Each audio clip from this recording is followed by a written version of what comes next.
कुछ लोग होते हैं जो यहाँ पे क्राइम कर देते हैं जी, उसके बाद वो फिर बाहर क्यों नहीं चले जाते रातों रात? वो क्यों यहाँ पे, अगर उनको पता है वो यहाँ पे सिस्टम इन्फ्लुएंस करने की कोशिश करते हैं, सब चीज़ें करते हैं, why not they go out?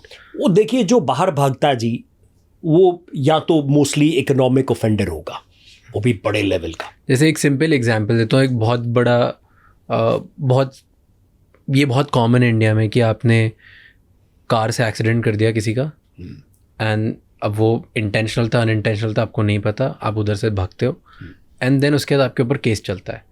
सो बड़े बड़े बॉलीवुड स्टार्स से लेके इन्फ्लुएंशियल बिजनेस, इंडिया के नाम सबसे बड़े बिजनेस ओनर्स से लेके हर कोई, या नंदा का केस समझ लो, सलमान खान का केस समझ लो, हर किसी का आपको कहीं जो ना भी कहीं बता कहना। अलग अलग केसेस हाँ। में लोग इन्वॉल्व हैं, हाँ। राइट? अभी रिसेंटली पुणे वाला पुणे वाला जो केस हुआ, या हमारा दिल्ली का BMW नंदा हो गया, बहुत सारे केसेस हुए हैं।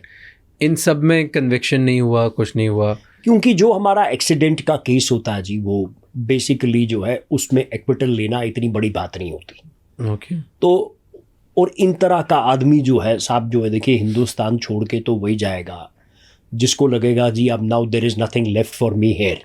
बट ऐसे केसेस पे डू यू थिंक कि क्लाइंट को बाहर जाना चाहिए, नहीं जाना चाहिए? अगर चले गए लोग, नहीं, ज़रूरत नहीं है। ये एक्सीडेंट वाला केस तो हम वैसे ही यहाँ निपटा देते हैं, कोई दिक्कत नहीं है। तो जब 100% एक इंसान ने एक्सीडेंट कर दिया, हाँ, तो भी वो इतनी आसानी से क्यों बच जाता है? क्योंकि जो उसकी इन्वेस्टिगेशन होती है वही जो है सारा कांड तो वही होता है, सब फ्लॉ हो जाता है। हाँ। तो ऐसे में what do you think, how कितना टाइम एक इंसान को जेल में रहना पड़ता है? वो तो डिपेंड करता है कि साहब देखिए जो है कि भाई जेल में जो अगर किसी ने मर्डर भी कर लिया तो उसकी बेल 10 दिन में भी हो सकती है, 2 साल में भी हो सकती है। And do you think unintentional जो एक्सीडेंट्स हैं, हाँ, जो लोग करते हैं अनइंटेंशनल होता है, उसमें तो अरेस्ट भी नहीं होता, बेल आउट उधर ही हो जाता है, क्यों? थाने में ही। अभी तो इसमें हुआ, इस केस में तो थोड़ा टाइम के लिए डाला था। देखिए जो एक्सीडेंट है भाई, एक एक्सीडेंट हो गया, we call that as an offence under 304A, that is death by negligence. लेकिन सपोज करके भी आपने शराब पी रखी है और आप गाड़ी चला रहे हैं, जैसे फाइटर जहाज चला रहे हैं, उसमें जो ऑफेंस लगता है वो डेथ बाय नेग्लिजेंस का नहीं लगता, उसमें लगता है कल्पेबल होमिसाइड का। मतलब दैट इज 304। मतलब कल्पेबल होमिसाइड ये है कि साहब आपके पास बंदूक है और बाहर हजूम है, आपने गोली मार दी, आपको एक आदमी को मारने की मंशा नहीं है, लेकिन आपको ये पता है कि साहब जब आप क्राउड में गोली चलाएंगे तो कोई तो मरेगा ही। तो जो ये कल्पेबल होमिसाइड होता है ये 3 तरीका होता है। One is first degree, that is murder. Second degree is called as manslaughter या culpable homicide not amounting to murder. Third is death by negligence. तो अगर उसमें जैसे ही कोई ये बड़ा फिल्म स्टार शराब वराब पी के जो है फुटपाथ पे चढ़ गया, तो उसमें वकीलों की हिकमत अमली होती है कि किसी तरीके से ये केस 304A में ही रहे, इससे आगे ना बढ़े। मतलब जब डेथ बाय नेग्लिजेंस हो, हाँ, और डेथ बाय नेग्लिजेंस पे कितनी, 2 साल की jail, that's it, 2 years। And protracted trial, फिर that is amenable to a settlement also. So why do you think ये पुणे वाला केस इतना बड़ा बना? क्योंकि अगर दैट द इंफॉर्मेशन इज कि वो बहुत बड़े बिजनेस फैमिली का बेटा है, राइट? तो वो तो ये नेगोशिएशन करा के सेटलमेंट करा सकते थे। क्योंकि तो उसके अंदर जो ऑफेंस लगाई है वो 304A की नहीं है, वो 304 की है। That is culpable homicide not amounting to murder. कि मैं पी के तेज चला के फिर निकला। हाँ, या आप जो है कि साहब गाड़ी इतनी तेज चला रहे हैं कि आपने 5-6 आदमियों को टक्कर मार दी, उसमें पुलिस जो है फिर ऑफेंस को एस्केलेट करता है और उसको फिर कंपाउंड करना बड़ा मुश्किल है, उसको कॉश करना, वो रजामंदी से हाई कोर्ट जो है उसकी कॉशिंग एक्सेप्ट नहीं करेगा। ओके। जो 304 है डेथ बाय नेग्लिजेंस, कितने साल की जेल होती है? Up to 10 years। Even for a kid जो माइनर था। माइनर है तो फिर अगर तो 16 साल से ज्यादा है तो नए जुवेनाइल एक्ट के तहत he will be tried as a major. And do you think ये केस डिफरेंट होता अगर वो मेजर होता और ड्रंक नहीं होता? तो अगर मेजर होता तो केवल 304A में ऑफेंस आती, death by negligence. Unless and until ये एविडेंस ना आए कि साहब बिजी स्ट्रीट में वो 180 की स्पीड पे गाड़ी चला रहा था। बट 180 की स्पीड क्या बिना खाली रोड पे चलाना लाजमी है? नहीं, वो तो आप पे तो ट्रैफिक रेगुलेशंस है, कहीं पर 40 है, कहीं पर 60 तो है। कोई हाईवे पे चला रहा है जैसे, because why I am asking this, क्योंकि ना मैंने एक बहुत इंटरेस्टिंग एक आर्टिकल पढ़ा, हाँ, एंड ये ऐसे मुझे चलते चलते से मतलब दिख गया गूगल पे, so I was just like why not, right.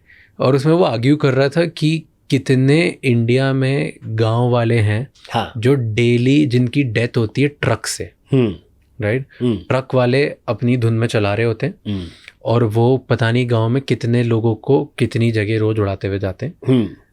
वो डेथ बाय नेग्लिजेंस ही होता है, राइट। कई बार रिपोर्ट होता है, कई बार रिपोर्ट नहीं भी होता है। रिपोर्ट भी होता है तो ट्रांसपोर्ट जो मेजर माफिया कंपनीज हैं वो छुड़वा देती है उन्हें रातों रात, कोई फर्क नहीं पड़ता, राइट।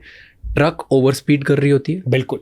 ट्रक ड्राइवर कभी कभी लैक ऑफ स्लीप पे होता है, ओवरवर्कड होता है क्योंकि अल्कोहल कंज्यूम या थोड़ा सा ड्रंक करा होता है, तो उस पर इतना स्ट्रॉन्ग केस नहीं लगता जितना किसी जैसे किसी अगर वो इंसान है और वो इन्फ्लुएंशियल था तो उस पर ज़्यादा केस, वो हाईलाइट हो जाता है, उस पे मीडिया वाले कौवे की तरह गिर जाते हैं, एकदम उसकी जो उसकी रील भी चलने लगती है, क्लिपिंग धुआंधार चल रही है।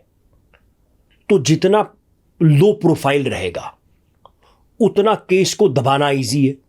तो हाई प्रोफाइल में तो फिर जो है कि साहब बट अगर हॉट सिर्फ कंटेस्ट हो जाता है। अगर केस टू केस देखो, अगर ये सेम इंसान अगर ये मतलब हाईवे पे होता, हाँ, एंड वहां पे हाईवे पे 120 पे किसी को उड़ा देता, बिल्कुल, तो 304A का ही ऑफेंस आता, डेथ बाय नेग्लिजेंस, 2 साल की जेल, 2 साल और बेल थाने में ही। एंड अगर ये हाईवे की लिमिट ही 100 है, हाँ, एंड उस पे किसी की डेथ होती, हाँ, तो भी 2 साल की जेल नहीं, तो भी वो नेग्लिजेंस ही माना जाएगा। क्यों? क्योंकि बिकॉज अगर मान लो इंडिया में ना, हाँ, हाईवे है, हाईवे पे रास्ते में बीच में लोग जा रहे होते हैं बिना किसी कॉशन के डिवाइड के, वो मैं बताता हूँ आपको। देखिए, या तो वो हमारी, ये किसकी गलती होगी? देखिए साहब, ऐसा है, या तो वो हमारी हाईवे जो है वो इतनी प्रोटेक्टेड हो, नहीं है, हाँ, you know the reality, yes. तो हाईवे पे भी जो है कि साहब जो आदमी है, अब कोई आदमी जो है सांड को लेके घूम रहा, तो उन्हें ट्रक के नीचे आना ही आना। पॉइंट ये है कि साहब जो नेग्लिजेंस है ये कभी कॉन्ट्रीब्यूटरी होती है। जहां पर आपको नेग्लिजेंस मिलेगी purely on the side of the driver, for example अगर वो इनएबिरेटेड कंडीशन में है, उसने अल्कोहल कंज्यूम किया है या एक्सेसिव स्पीड पे है, तो फिर उस पर केस चलाना जरूरी है। अल्टीमेटली वो भी एक क्रिमिनल ऑफेंस है। पर अगर वो नहीं है, इस बड़ा मास्किंग, तो किसकी गलती होती है? किस चीज की? अगर एक ड्राइवर है, हाईवे पे है, एंड 120 हाईवे की स्पीड लिमिट है, एंड वो 120 पे चला रहा है, एंड सामने से कोई डिवाइडर से कूद के आदमी आ गया, ऐसे ही किसी के साथ, तो वही इसमें क्या, उस एक्सीडेंट हुआ और एक्सीडेंट में डेथ हुई, हाँ, उसमें ये है कि साहब उस एक्सीडेंट को देख लिया जाएगा और उसमें पुलिस अगर ये बोलेगी कि साहब इसमें विक्टिम की ही गलती है, क्योंकि ये मान लीजिए कि भाई he was 20 over, but the cause of the accident is not that he was over 20। अगर बीच में आप दौड़ के आ गए तो गलती तो आपकी है।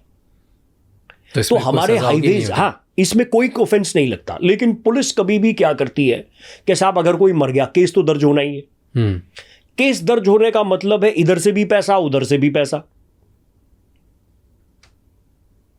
तो फैक्ट्स एंड लॉ पे नहीं चलता, इट जस्ट मींस घुमा के चीज उसी पे आ रही है कि इट्स द पुलिस के लिए he slurps his tongue the moment a complaint comes to police station.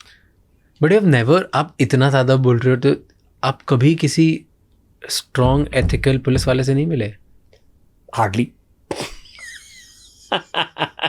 Really? Hardly. I have. And since how long you have been practicing? 26 years of serious crime. And 26 years of serious crime across India, from low profile to high profile. You're telling me you have not even met one person? Maybe a few. See, I cannot certainly, मैं पूरा किसी का diagnosis तो नहीं कर सकता, लेकिन मैंने एक चीज, कुछ मैंने नोटिसेबल ऑफिसर्स देखे हैं जिनका काम मेरे को बड़ा अच्छा लगा। For example, Unnao rape case में जो आईओ मिस्टर त्रिपाठी थे, मुझे उनका काम बड़ा जेन्युइन लगा। उन्होंने क्या करा कि जितनी भी एविडेंस उनके हाथ लगी सारी अदालत के रिकॉर्ड पे फेंक दी। So he did not conceal any evidence, उसने कोई एविडेंस कंसील नहीं की। उन्होंने कोई भी मीन से किसी को न तो उसने एक्सटॉर्ट करने की कोशिश नहीं करी कहीं से भी। न तो उसने लड़की का केस बिगाड़ा, न उसने जबरदस्ती मुकदमा जो है सिंगर पे लगाया। उसने जैसे केस दर्ज हुआ सारे तथ्य सारे साक्ष्य कलेक्ट किए और अदालत के रिकॉर्ड पे फेंक दिए। इस तरह का इन्वेस्टिगेटर हमें बड़ा जेन्युइन लगता है। हमारे इन्वेस्टिगेशन सिस्टम में एक बहुत बड़ा दूसरा लैप्स है जो यूएस और इंग्लैंड में नहीं है। वो ये है कि हमारा इन्वेस्टिगेटर जब केस बनाता है तो हमेशा केस को इनकल्पेटरी रखने की कोशिश करता है। होने के साथ मुलजिम के खिलाफ केस बनाओ बनाओ बनाओ। अगर पूरी इन्वेस्टिगेशन में उसके पास कोई ऐसी एविडेंस भी हाथ लग गई जो मुलजिम के फेवर में है तो वो कभी अदालत पे नहीं रखता। वो वहां पर पुलिस पे दायित्व है। उसको हम कहते हैं फेयर डिस्क्लोजर ऑफ एविडेंस। यहां नहीं होता। यहां पर उसमें अभी सुप्रीम कोर्ट के अभी जब से आज़ादी है तब से हम लड़ाई कर रहे हैं। We have not been able to settle it.